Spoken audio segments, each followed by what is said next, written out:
did from 96 to 2003. That's the third strike. How much time did you get? 25 to life. And they don't give you no good time, good behavior. You do 85% of whatever they gave you. I feel like my life on the line. Jungle in these streets, pick the beats on the line. Hustle to increase, put it all on the line. House, big spouse, family, freedom, walking yards on the line. Every day I wake, feel like my life on the line. Jungle in these streets, pick the beats on the line. Squares everywhere. Beware. Yeah, we we back. live on the line with JJ Foreman Jr.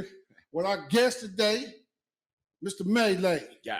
Top it up with us, man. What's going on, big dog? Man, shit, trying to keep everything together. You know what I mean? This pandemic done had a motherfucking, like, you know, in the house like a hermit in a hole or something.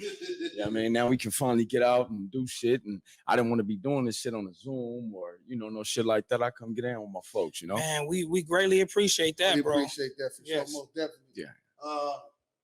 I asked you to come on the show, man, and I know you've been doing your thing, and I don't want to go into what you're doing, but you're doing some stuff, Yeah. some good stuff. Yeah. And, I do appreciate you coming, man. Your family coming, man. Yeah, I appreciate y'all having me. Most definitely, man.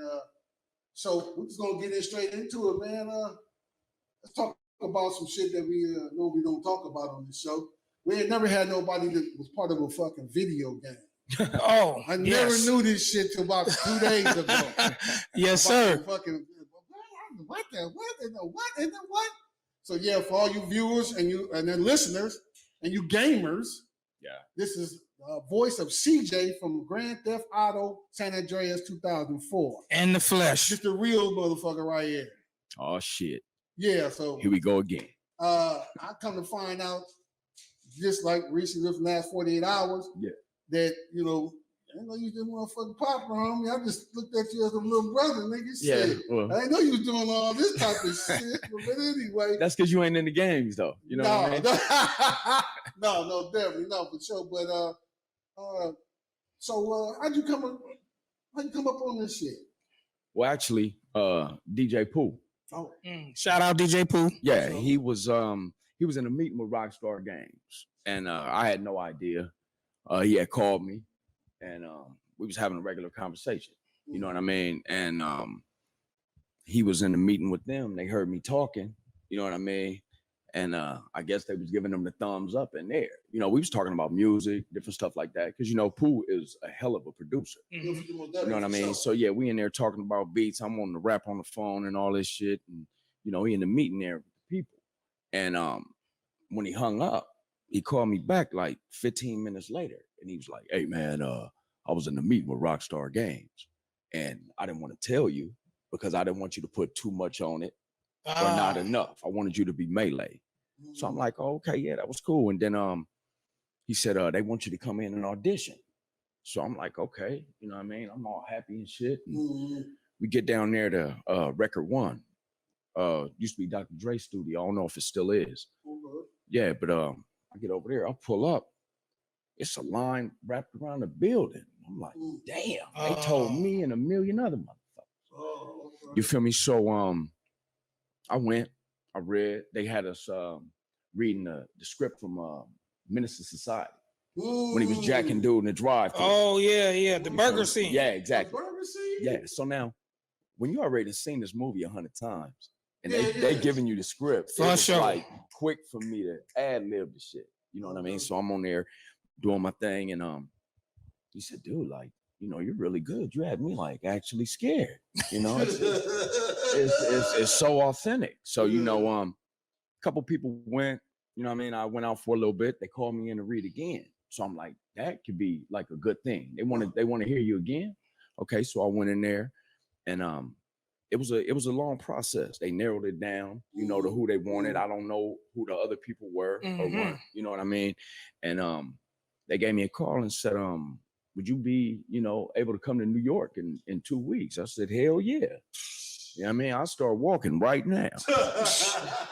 Patting Turner, patting her feet. Yeah, man. And it was a blessing. It was a blessing, you know, because it's not too many people that can get that opportunity. Yeah. You know, in a lifetime. Right. And I'm very grateful to be a part of that franchise. Well, definitely. I'm laughing for a very reason. For my people in my community from Long Beach, that scene was done in my hood. on 21st and Long Beach Boulevard. What, the burger scene? Yeah, it was called Chubby Burgers. Before it was Chubby Burger, it was Puff and Taco. I mean, that's in the set that. Yeah. Sadio, that's in the set. So I had got out the pen. I didn't even get all into it, but I got out the pen and I didn't see the movie. You know what I mean? And the homies let me see the movie and shit. Man, shout out to our Gangster Chronicles, Kamrade. Yeah. MC8 was also in that movie. He was. They showed me the movie. And I'm like, man, that shit was right there in the hood. So, like, a lot of people really got robbed in that motherfucker. So that was a movie, but that was something that constantly happened. No, real shit on that block, on that corner, and in that drive through. So that's a trip that. Yeah, and you mentioned MC8. MC8 is also in SanAndreas. Okay, MC8. He's also in the SanAndreas too. Yeah, he plays Ryder. Oh, okay. You know, one of the guys from the neighborhood from Grove Street. Oh, okay. Yeah. Oh, okay. That's the trip because you wasn't even thinking about, you know what, I'm gonna get into this game. Were you a gamer before that? I had played they had a game Vice City. Mm-hmm. I got down with that before. You know, we all played Madden. Yeah. Before it was 2K, I think it was NBA Live, some shit like that. But yeah, and I was, you know, not all the time, not hooked on it, but you know, I had played games before.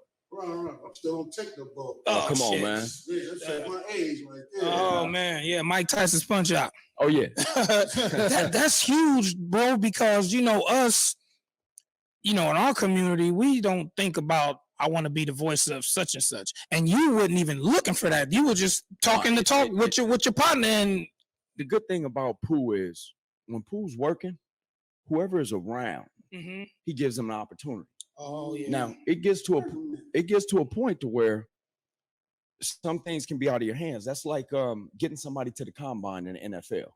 Correct. I can get you there. You got to try out, but it ain't no guarantee Yeah. you're gonna make the squad. You know what I'm saying? Sure. But that's all any person can ask is for opportunity. That's crazy you said that because what you just said about DJ Pooh, one of my homeboys, y'all know who it is, the General. Oh yeah, was trading. filming a movie. Yeah, was filming a movie. This video at a secret location where there's a big green room, and I didn't know. Now I'm just sitting up there posting, and he said, "Hey, come here." I'm like, "Whoa, what's going on?" And he wanted me to do something, but you know, get inside this video, and I didn't know that I was gonna get up in no video. So when you said that, that's real shit. He ain't making this up. I ain't never talked to him about that. He's real. DJ Pooh do give people opportunity. Squares do. If he shot getting in the video. So if you're around, you real gotta talk ask. though. You saying that's real shit. Yeah, right there. and the thing of it is, what it makes me do is want to do the same thing. You know what I'm saying? Right. Because when you have a guideline or you have somebody to follow or see how they conduct themselves, it makes you want to do better. It makes you want to give people opportunities. Now, I don't have a whole bunch of opportunities to be giving people, but if I can help a person that's coming up or doing something, I try my best. You know what I mean? Because it's been times in this game to where I was looking for help and I couldn't get it. But I don't open my mouth a lot either. You know what I mean? To ask nobody for help. Right. Because, you know, and then certain people say a closed mouth don't get fed. Yeah, Okay. But some people will offer you something to eat before you got to ask for it. Yeah. You know what I mean? You walk into somebody, hey man, you want something to eat? You don't have to ask, you know? So it kind of really depend on what type of person you're dealing with. But when it comes down to Pooh, if you're around, I'm talking about rap song, videos, movie, whatever. If you're around, he gives you the opportunity. And what you do with it is up to you. Yeah. Now, So, you might not get it. You might get it. You know what I mean? It just depends on if you fit the part to play the role. You know, and like I say, all anybody can do is ask for an opportunity or something like that. I never thought in a million years that I would be on a video game this successful, but they could have taken anyone and made them famous. You know what I mean? And in retrospect, I'm really, really grateful for the opportunity I had done that. Man, I sit back and I hear it in your voice, and I believe, if I'm correct, just get updated on that little, I guess the hood or whatever. I got to go look at it, but I guess in the hood that it started at on the game was supposed to be in the Grandies. Well, in Compton. I'm not sure about that because they already had everything laid out when I came, and it's like, I mean, for the housing and the city and the streets and all. yeah, they already had that Okay. all laid out. It was a situation where, like that screen is right there.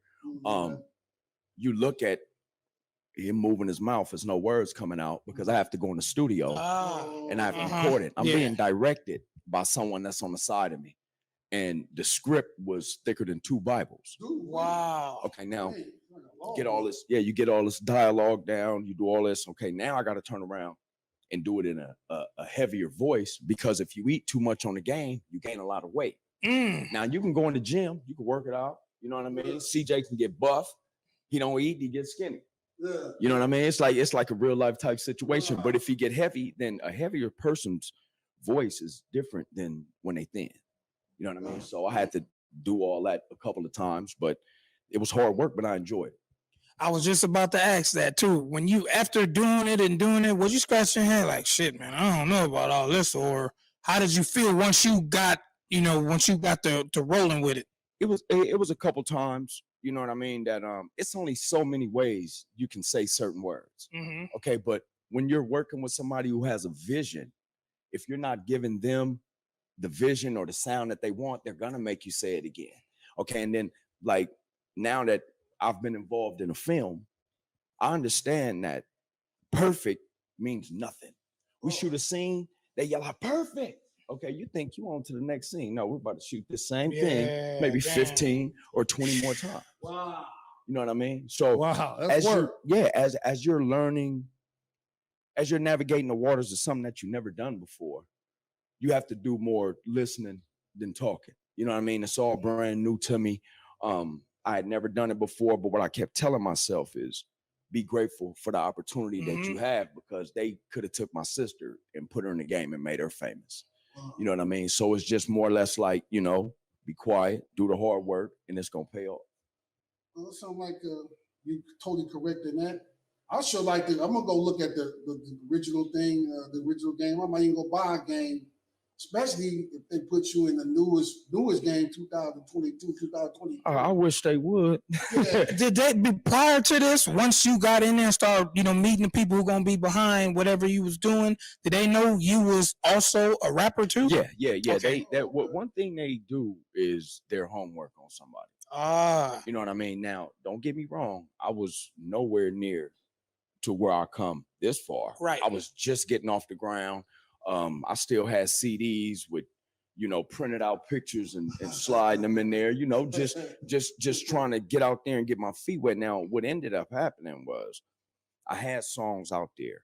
I was basically coached by DJ Pooh, how to do certain things with these raps. I would be in the studio with Trady, Cam, another artist by the name of Deadly Threat. I remember him. Okay, now these dudes are dope on the mic.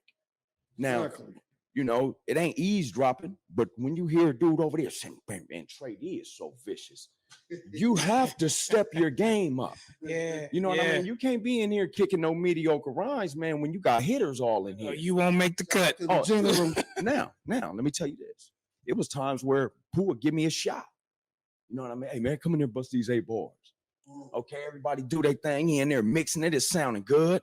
And when the song come out, I wasn't on it. You feel me? Now, most people would take that as a disrespect and end up being salty. Yeah. Okay. It was the total opposite for me. What it made me do is want to get my craft as tight as possible where I'm undeniable. You're going to have me on something. I wasn't there yet. I wasn't ready yet. You know what I mean? That's just like you've never seen a dude play high school football, go to the league. It's not going to happen. I don't care how dope you are. You know what I mean? It's going to take a little bit more. It's a faster speed. And then when you're dealing with professionals, they want to hear you sound professional. And at that time, I wasn't industry ready, and I'm not mad at that. But what that did was, like I said, it made me cultivate my whole game, get it together, and then bam, then you got Maylay now, and you can listen to songs that I got to where, a lot of people give me credit for the lyrics that I spit. And see, that's tight right there, because you could have been bitter, like, oh, these niggas tripping, they don't want me. Okay, you could have just, gave up or went another route with bitterness, but you was like, you know what I'm gonna do? I'm gonna go back to the drawing board, get my shit tight, and next time I get in that booth, they gonna feel me. Yeah, well, it wasn't even the next time. It took a period of time for me to develop my skills. And most people would be salty. But see, when you're dealing with somebody on a personal level, you don't look at it like that. You know what I'm saying? Like, this dude allows me into his studio, into his business, and go ahead, get in. Now, if you don't make the cut, you don't make the cut.